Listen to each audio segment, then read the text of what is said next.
Graça e paz, meus irmãos, momento de devocional. Tomem as vossas Bíblias no livro de Gênesis, capítulo 39, o versículo 9. Vamos ao texto. Ninguém há maior do que eu nesta casa, e nenhuma coisa me vedou, senão a ti, porquanto tu és sua mulher. Como, pois, faria eu tamanha maldade e pecaria contra Deus? Amados irmãos, nós estamos vivendo um tempo das câmeras, um tempo dos reality shows, onde vários experimentos sociais estão à nossa disposição. Coloca um grupo de pessoas em uma casa, monitoradas, e lá nós vamos vendo o comportamento delas. Estamos vivendo a era dos celulares, onde tudo é registrado, tudo é postado.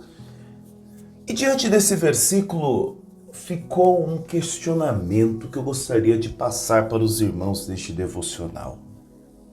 O que você faz quando ninguém te vê fazendo? Calma, à primeira vista, parece confusa a pergunta, mas eu vou repetir. O que você faz quando ninguém te vê fazendo? Lá no momento em que ninguém te vê, quais são os seus comportamentos? Porque este versículo nos chama para algo que poderia ter sido feito às escondidas, mas José achou melhor por não fazê-lo. Para nós entendermos este versículo, como eu sempre gosto de contextualizar, vamos entender o contexto. Contexto de Gênesis, capítulo 39. Primeiramente, quem é José no capítulo 39? José, filho de Jacó, ele foi vendido como escravo pelos próprios irmãos no capítulo 37. Meus irmãos, não se assustem. Muitas vezes são os nossos irmãos que estão nos vendendo como escravos. Agora, José vive no Egito como escravo na casa de Potifar, que era um oficial de Faraó. E apesar de tudo isso, apesar de ele ter sido vendido pelos irmãos no capítulo 37, apesar de ele estar vivendo na terra do Egito, uma terra pagã, onde se come diferente, se fala diferente, os costumes são diferentes, apesar de agora ele estar como escravo na casa de uma das autoridades do Egito, tem um detalhe que é importante e que ele se repete por várias vezes no capítulo 39. Pelo menos 3 vezes essa afirmação. No versículo 2, no versículo 3 e no versículo 21 está escrito: o Senhor era com José. Guarde este detalhe: o Senhor era com José. Assim como ele é comigo, assim ele é com você, assim o Senhor é conosco. E esse é o detalhe. Não importa se você foi vendido como escravo, não importa se você está em uma terra pagã, não importa se agora você serve uma das autoridades do Egito,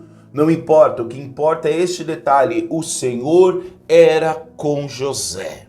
Aleluia! Ou seja, irmãos, as circunstâncias ali eram injustas, mas Deus não havia o abandonado. Se os irmãos haviam o vendido como escravo, abandonado, esquecido de laços sanguíneos, esquecido do parentesco, Deus não havia o abandonado. E você pode receber isso aí em nome de Jesus. Não importa onde você está, o Senhor não lhe abandonou. Bom, a situação em Gênesis, José começa como escravo, Deus o faz prosperar, Potifar, diante disso, confia tudo a ele. Então José se torna administrador da casa de Potifar. Agora tem um detalhe muito importante para nós guardarmos. Além do que o Senhor era com José, o detalhe que nós precisamos observar está no versículo 6 do capítulo 39. José era formoso, de porte e de aparência. Por que essa informação? Porque essa informação vai preparar o cenário do problema. Ora, José era formoso, de porte e de aparência. José está na casa de um oficial. esse oficial entrega agora toda a administração da casa dele para José. E aí que vem a tentação.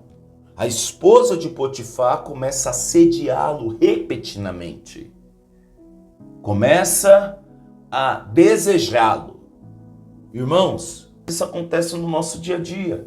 Pessoas são assediadas em escolas, faculdade, igreja. E nós precisamos estar atentos a esses comportamentos. Não é algo isolado o que essa mulher faz. Ela é insistente. Repare que José tem oportunidade, José tem poder, José tem privacidade, porque ele ficava sozinho com a mulher de Potifar. O silêncio era garantido, se ele fizesse ninguém iria saber. Humanamente, ninguém ocuparia, correto? Porque ele tinha oportunidade, ele tinha poder, ele tinha privacidade, silêncio garantido. Humanamente ninguém ocuparia se ele fizesse algo quando ninguém estivesse o vendo fazer. Entenderam agora a pergunta do início do devocional? Só que José dá uma resposta maravilhosa. José recusa por 3 razões claras. Primeira razão, lealdade humana. Olha o que ele diz: meu senhor não se preocupa com coisa alguma nesta casa. Segundo, limite moral. Nada me vedou, senão a ti. Ele sabia quem ele era. Ele sabia onde ele estava e para que ele estava. Ele sabia muito bem que aquele senhor havia lhe colocado como administrador e não havia poupado a ele coisa alguma, senão a sua mulher. Limite moral. E essas características nós precisamos trazer para a nossa vida cristã. O verdadeiro cristão, ele precisa ter lealdade humana, um limite moral e o próximo ponto que José apresenta no versículo: temor a Deus. Porque ele diz: como cometeria eu tamanha maldade e pecaria contra Deus? Aqui fica explícito o coração do texto. José vê o pecado primeiro contra Deus, não contra regras ou pessoas. Mas veja que isso tudo está ligado. E muito antes de Êxodo, onde vem os 10 mandamentos e que lá diz para você não cobiçar a mulher do outro. É fato que aqui o texto se passa em uma relação entre homem e mulher. Mas seja o homem, seja a mulher, também precisa vigiar nessas áreas. A nossa vida precisa estar pautada em uma lealdade humana e um limite moral e um temor a Deus. Agora, qual o resultado dessa recusa de José? José foge, a mulher de Potifar mente, José é preso. E é interessante porque fazer o certo aqui não livrou José do sofrimento, mas o livrou da culpa, irmãos. E tem muita gente querendo se livrar do sofrimento e não querendo se livrar da culpa. Eu vou repetir. José, com essa atitude, não se livrou do sofrimento, mas se livrou da culpa. Se livrou de uma culpa que poderia pesar a consciência dele. Uma culpa que poderia pesar. A culpa de ter possuído aquilo que não era dele, a mulher de Potifar. E o pior, de ter pecado contra Deus. José assume o sofrimento porque não quis assumir a culpa de um adultério. A culpa de possuir, de pecar contra Deus. E muitas pessoas, procurando se livrar do sofrimento, têm assumido culpas. Isso é muito sério. O texto ainda reforça, em Gênesis capítulo 39, versículo 21, o Senhor era com José. E o Senhor continuou sendo com José, mesmo quando ele foi injustiçado, mesmo quando ele fugiu, mesmo quando a mulher de Potifar mentiu, mesmo quando ele foi preso injustamente. O Senhor continuou com José. Amados, a grande mensagem desse texto é profundo. É profundo. José diz isso quando ninguém estava vendo. Quando ele tinha oportunidade. Quando poderia justificar o erro. Mas, mesmo assim, ele escolhe ser fiel. Torna a dizer, quando ninguém estava vendo. quando o silêncio seria perpetuado, quando aquele segredinho iria ficar apenas entre os dois. Ele escolheu ser fiel a Deus. Integridade não depende de vigilância externa, mas de consciência diante de Deus. É por isso que Romanos capítulo 12, versículo 2, diz de uma renovação de mente. Porque se sua mente não é renovada, meu irmão, você continuará sendo o mesmo adúltero na igreja, na faculdade, no serviço, dentro do templo, fora do templo, dentro de uma congregação e outra congregação, porque sua mente ainda não foi renovada em Cristo Jesus. E aqui fica um ponto muito importante. José entende algo essencial. Pecado não é apenas quebrar regras. Tem pessoas achando que é isso. Eu tenho uma série aqui de regras que eu não posso, quebrar. E não é só isso, não. Pecado é romper um relacionamento com Deus. Pecado é muito mais profundo. Pecado leva à morte espiritual. Pecado compromete pessoas. Pecado também respinga em pessoas. Então nós precisamos ter responsabilidade e saber que quando nós pecamos, outras pessoas também são prejudicadas pelo meu pecado, pela minha mentira, pela minha máscara, pela minha hipocrisia. É interessante porque ele não disse, vou perder meu cargo. Ele disse, pecaria contra Deus. Aqui José não estava preocupado com a posição a qual Potifar havia lhe colocado, porque ele sabia muito bem que o Senhor era com ele. Seja na cisterna, seja na casa de Potifar, seja como escravo, ele sabia que tudo que ele estava vivendo, o Senhor havia lhe proporcionado. Ele não se preocupou com o cargo, ele se preocupou primeiramente em pecar contra Deus. E aí fecha o caráter do homem cristão.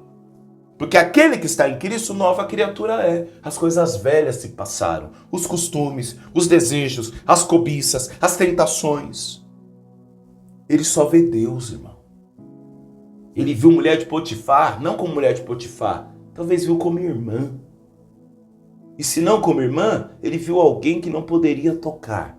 Porque isso não faria-o perder a sua posição, mas faria perder o seu relacionamento com Deus.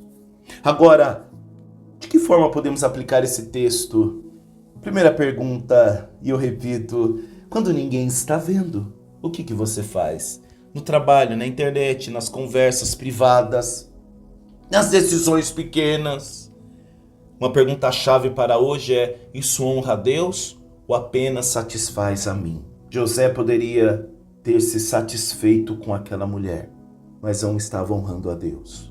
E o que é o pecado senão a busca de satisfazer os próprios desejos? Provérbios capítulo 15, versículo 3. Os olhos do Senhor estão em todo lugar, contemplando os maus e os bons.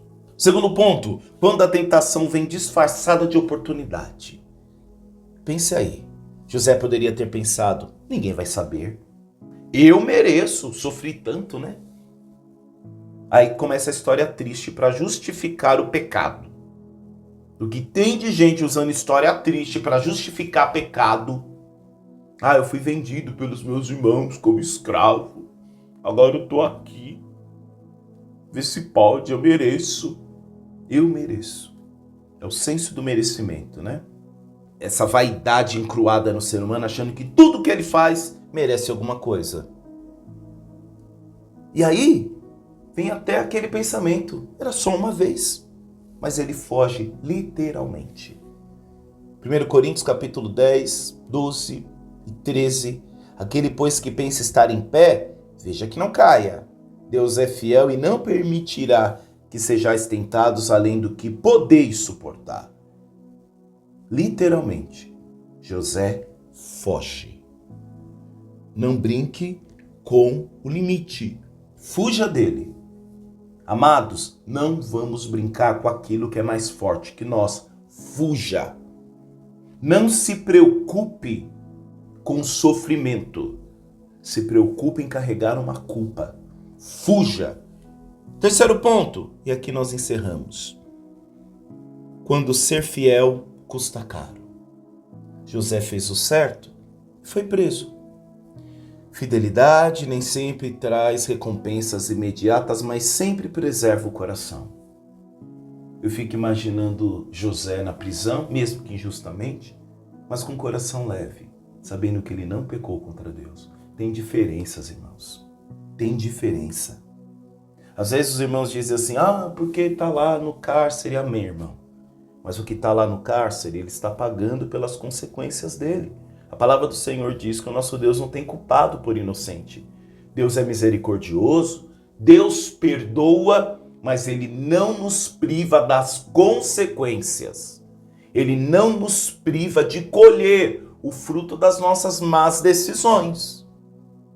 Então, José estava lá inocente. E o coração dele mostrava isso, que ele estava inocente. Então tem diferença, meu irmão. Gálatas capítulo 6, versículo 9. E não nos cansemos de fazer o bem, porque a seu tempo ceifaremos se não houvermos desfalecido. Então, irmãos, que nós possamos pensar, que nós possamos meditar, em que área estou sendo testado na minha integridade. Pense aí. Tem muitas coisas que vêm na nossa vida fáceis. Não é porque nós plantamos lá atrás, não. Elas estão vindo para testar o nosso caráter. Repare aí, meu irmão. Às vezes tem coisa que cai assim do céu, que você fica, meu Deus, mas como que veio isso? Pense aí. Analise aí. Não é bênção, não. Às vezes é teste para testar a tua integridade, o teu caráter, a tua espiritualidade. Pense aí. Vamos refletir. Minhas escolhas mostram que eu temo mais a Deus ou as consequências humanas? Tem gente que não teme a Deus. Tem gente que está temendo ser revelado. Tem gente que teme ser pego. Tem gente que teme ser reconhecido como bandido, como ladrão, como adúltero. Ele não está temendo a Deus. Ele está temendo as consequências do mau ato dele. E por último, se essa decisão viesse a público, eu teria paz? José agora está preso, injustamente, mas o coração está em paz. Veio a público, mas ele está em paz. Agora, se isso que nós fazemos, quando ninguém nos vê fazendo, fosse revelado, viesse a público, teríamos paz?